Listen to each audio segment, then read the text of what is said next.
അസ്സലാമു അലൈക്കും വറഹ്മത്തുള്ളാഹി വബറകാതുഹു. ഏറ്റവും പ്രിയമുള്ള സഹോദരങ്ങളെ, സത്യവിശ്വാസികളെ, ഇന്ന് നിങ്ങളോട് സംസാരിക്കുന്ന വിഷയം ഒരുപാട് പേര് ചോദിച്ചിട്ടുള്ള ഒരു പ്രശ്നം ആണ്.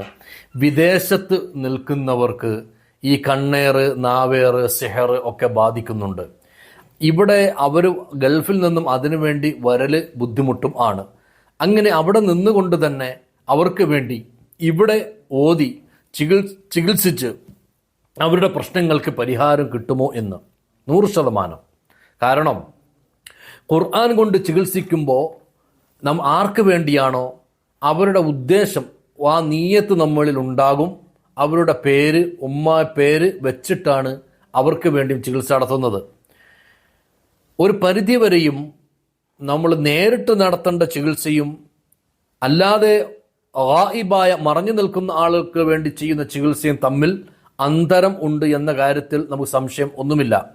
നേരിട്ട് ഒരാൾ വന്ന് അവരുടെ പ്രശ്നം കണ്ട് നേരിട്ട് സംസാരിച്ച് അവർക്ക് വേണ്ടുന്നത് എഴുതിക്കൊടുത്ത് ഓതിക്കൊടുത്ത് അത് അപ്പോൾ തന്നെ ക്ലിയർ ചെയ്യുന്നതും ആളെ കാണാതെ അവരുടെ പേര് വെച്ചിട്ട് അവർക്ക് വേണ്ടി ഓതുന്നതും തമ്മിൽ വ്യത്യാസം ഉണ്ട് എന്ന കാര്യത്തിൽ ആർക്കും സംശയം ഇല്ല.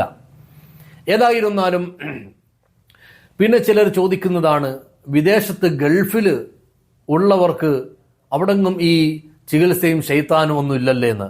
അത് കിണറ്റിലെ തവളയായതുകൊണ്ടാണ് അങ്ങനെ തോന്നുന്നത്. നമ്മൾ കിണറ്റിലെ തവളയാകരുത്. ലോകത്തിൻ്റെ മുഴുവനും സഞ്ചരിക്കുന്ന ഒരവസ്ഥ, അല്ലെ ലോകത്തെക്കുറിച്ച് മുഴുവനും പഠിക്കുന്ന ഒരവസ്ഥയിലേക്ക് നമ്മൾ വന്നാൽ ശൈത്താൻ ഇല്ലാത്ത ഒരിടവും ഇല്ല. എല്ലാ സ്ഥലങ്ങളിലും ശൈത്താനുണ്ട്. അവിടെയൊക്കെ ചികിത്സകളുമുണ്ട്. കാരണം ഈ മക്ക, നമ്മൾ ഹജ്ജിന് പോകുന്ന സ്ഥലമാണ് മക്ക. മക്കയിൽ ശൈത്താനില്ലേ? മക്കയിൽ അവിടെ കളവ് നടക്കുന്നില്ലേ? അവിടെ പിന്നെ മദ്യപിക്കുന്നവരില്ലേ? വ്യഭിചാരം നടക്കുന്നില്ലേ? ഹറാമ് നടക്കുന്നില്ലേ?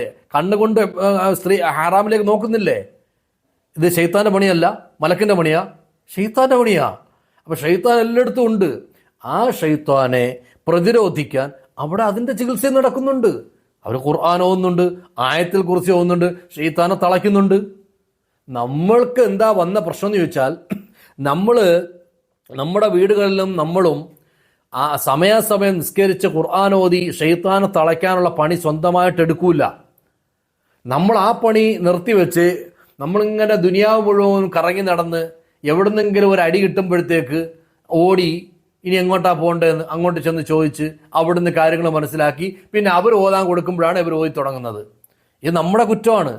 സൗദിയിലുണ്ട് ചികിത്സ, ഏത് അറബ് രാജ്യത്തും ഇലാജുൽ ഖുർആൻ ഉണ്ട്, ഖുർആൻ കൊണ്ടുള്ള ചികിത്സ ഉണ്ട്. ഇല്ലാത്ത ഒരു രാജ്യങ്ങളും ഇല്ല. പിന്നെ നമ്മളെപ്പോലെ എല്ലാം നമ്മൾ കാണിക്കുന്ന പോലെ അവർ കാണിക്കണം എന്ന് വാശി പിടിക്കാൻ പാടില്ല. അങ്ങനെയാണെങ്കിൽ നമ്മുടെ നാടുകളിൽ നടക്കുന്ന കല്യാണം ഗൾഫിലുണ്ടോ? ഇല്ല. വണ്ടികൾ ഇങ്ങനെ നിരനിരയായിട്ട് ആഡിറ്റോറിയത്തിൽ പോവുക, പെണ്ണുങ്ങൾ ആണുങ്ങളിലൂടെ കൂടിയിട്ട് കല്യാണം നടത്തുക, മഞ്ഞ കല്യാണമൊക്കെ അവിടെ നടത്തുക, പൂക്കൾ ഇട്ട് കൊടുക്കുക. അത് ഗൾഫിലെവിടെയെങ്കിലും ഉണ്ടോ? ഒന്നുമില്ല. എന്നാൽ ഇവിടത്തെക്കാൾ അടിപൊളിയായിട്ട് കല്യാണം നടക്കുന്ന നാടാണ് ഗൾഫ് രാജ്യങ്ങൾ. അവർ ഇസ്ലാമിക വിധിപ്രകാരമുള്ള ആ ശരീഅത്ത് അടിസ്ഥാനപ്പെടുത്തിയുള്ള നിക്കാഹ് അവരതിനു വേണ്ടി ഉപയോഗപ്പെടുത്തുന്ന സമയം തന്നെ രാത്രി സമയമാണ് നിക്കാഹിന്. വെള്ളിയാഴ്ചയാണ് അവിടെ കൂടുതലും നിക്കാഹുകൾ നടക്കാറും ഉള്ളത്. അതൊക്കെ ഇസ്ലാമികമായ പാഠങ്ങളാണ്. അപ്പോൾ നമ്മുടെ ഇവിടെ എന്ത് നടക്കുന്നു അതവിടെ കാണുന്നില്ലല്ലോ എന്ന് പറഞ്ഞാൽ ഇവിടുത്തെ ശൈലി ഒന്ന് വേറെ, അവിടുത്തെ ശൈലി ഒന്ന് വേറെ. മുറാദ് ഒന്ന് തന്നെയാണ്. ഇവിടെ നടക്കുന്നതിനൊക്കെയായി നല്ലതുപോലെ ലാവിഷായി അവിടെ കല്യാണം നടക്കുന്നുണ്ട്, ചിലവഴിക്കുന്നുണ്ട്. ഇവിടെ നിന്നും ഓഫീസ് ബോയ് ആയി ചെന്ന നിന്നെയോ വണ്ടി ഓടിക്കാൻ ചെന്ന നിന്നെയോ കല്യാണത്തിന് വിളിക്കാത്തതുകൊണ്ടാണ് നിനക്ക് തോന്നിയത്. അപ്പം അതുകൊണ്ട് പ്രവാസ ലോകത്ത് മുഴുവനും, അറബ് രാജ്യങ്ങളിൽ മുഴുവനും, മുസ്ലിങ്ങളുള്ളിടത്തെല്ലാം മുഴുവനും, മനുഷ്യന്മാരുള്ള എല്ലാ ഭാഗങ്ങളിലും ശൈത്താന്റെ ഷർറുണ്ട്, ശൈത്താന്റെ ശല്യമുണ്ട്. അതിനെതിരെ ചികിത്സയും നടക്കുന്നുണ്ട്. നമ്മൾ ഇവിടെ നടത്തുന്ന ഇതേ ചികിത്സ തന്നെ നടത്തുന്ന 100 കണക്കിന് അറബികൾ വിദേശങ്ങളിൽ ഉണ്ട്. അവർ ഈ ചികിത്സയ്ക്ക് വേണ്ടി മാത്രം ഇരിക്കുന്നവരും ആണ്. പക്ഷേ നമ്മുടെ കണ്ണിൽ അവരെ കാണുന്നില്ല. കാരണം നമുക്ക് അവരുടെ മുമ്പിൽ പോകേണ്ട ആവശ്യമില്ല, അവർ നമ്മുടെ അടുത്ത് വരേണ്ട ആവശ്യവും ഇല്ല. അവരുമായി അവരുടെ ഇടയിൽ ആ വിഷയത്തിലെല്ലാം ഇടപെടുന്നുണ്ട്, വേണ്ടുന്നതൊക്കെ അവർ ചെയ്തും കൊടുക്കുന്നുണ്ട്. അതൊക്കെ ഖുർആൻ പറഞ്ഞ നിലയിലാണ്. അപ്പോൾ ഇനി മുതൽ പ്രവാസ ലോകത്ത് ഈ ചികിത്സയില്ല, കേരളത്തിൽ മാത്രമാണെന്നും പറഞ്ഞിട്ട് വലിയ വാറോലൊന്നും പൊക്കി ഇങ്ങോട്ട് വരരുത്. എല്ലാ രാജ്യങ്ങളും, സൗദിയിലുണ്ട്, മക്കയിലുണ്ട്, മദീനയിലുണ്ട്, ബഹ്റൈനിലുണ്ട്, കുവൈത്തിലുണ്ട്, ഖത്തറിലുണ്ട്, ദുബൈ ഇമാറാത്തിലുണ്ട്, പിന്നെ ഒമാനിലുണ്ട്, ഫലസ്തീനിലുണ്ട്, ഗാസ എല്ലായിടത്തുമുണ്ട്, ബഗ്ദാദ് എല്ലായിടത്തുമുണ്ട്, ഇല്ലാത്ത അമേരിക്കയിലുണ്ട്, പിന്നെന്താ വേണം. അപ്പോൾ എല്ലായിടത്തും ഉണ്ട്. അതാ ഞാൻ ആദ്യം പറയാം, കിണറ്റിലെ തവള ആയതുകൊണ്ടാണ് ആ കിണറ്റിൻ്റെ 4 ചുറ്റും നോക്കുമ്പോൾ അവിടെ കുറച്ച് പായൽ മാത്രമേ ഉള്ളൂ. അതുകൊണ്ടാണ് അങ്ങനെ തോന്നുന്നത്. അതുകൊണ്ട് കിണറ്റിൽ നിന്ന് ഇങ്ങനെ മുകളിൽ വരിക, വന്നിട്ട് നോക്കുമ്പോൾ കുറേ വൃക്ഷങ്ങളും ഒക്കെ കാണാം.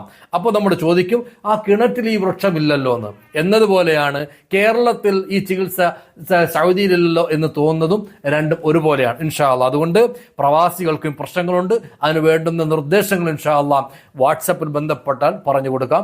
അസ്സലാമു അലൈക്കും വറഹ്മത്തുള്ളാഹി വബറകാതുഹു.